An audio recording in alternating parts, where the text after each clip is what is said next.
શિયાળાની શરૂઆત થઈ ગઈ છે અને તેમાં પણ લીલી તુવેર અને ડોલી રીંગણનું શાક તો સૌ કોઈને પસંદ હોય છે.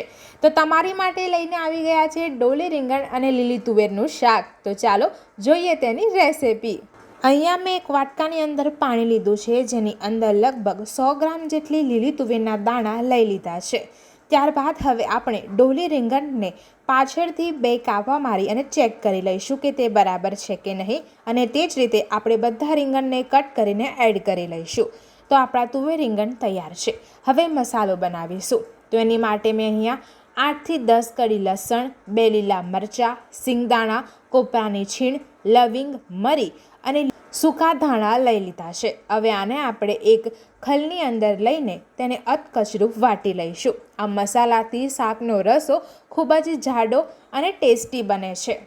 આ બધાને આપણે બરાબર રીતે વાટી લીધા બાદ હવે તેની અંદર સૂકા મસાલા, 1 મોટી ચમચી લાલ મરચું પાવડર, અડધી ચમચી જેટલી હળદર, અડધી ચમચી જેટલું મીઠું એડ કરી અને તેને પણ તેની અંદર બરાબર રીતે વાટીને મિક્સ કરી લઈશું.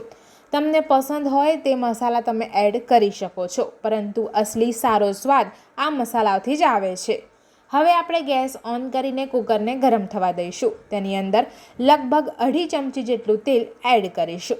તેલની અંદર 1 મોટી ચમચી રાઈ, જીરું અને હિંગથી વઘાર કરીશું. ત્યારબાદ તેની અંદર 4-5 મીઠા લીમડાના પાન એડ કરીશું. હવે તેની અંદર આપણે ક્રશ કરેલા 3 જેટલા ટામેટાં એડ કરી ટામેટાને ચડવા દઈશું. ટામેટાં ચડી જાય એટલે આપણે તૈયાર કરેલો મસાલો એડ કરી બરાબર રીતે મિક્સ કરી લઈશું. ત્યારબાદ થોડું પાણી એડ કરી તેલ છૂટું પડે ત્યાં સુધી કૂક થવા દઈશું.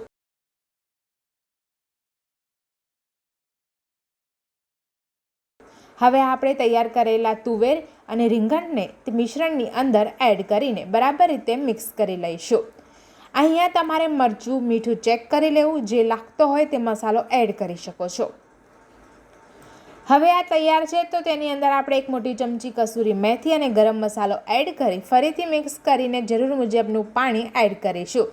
મેં અહીંયા 1 કપ જેટલું પાણી એડ કર્યું છે.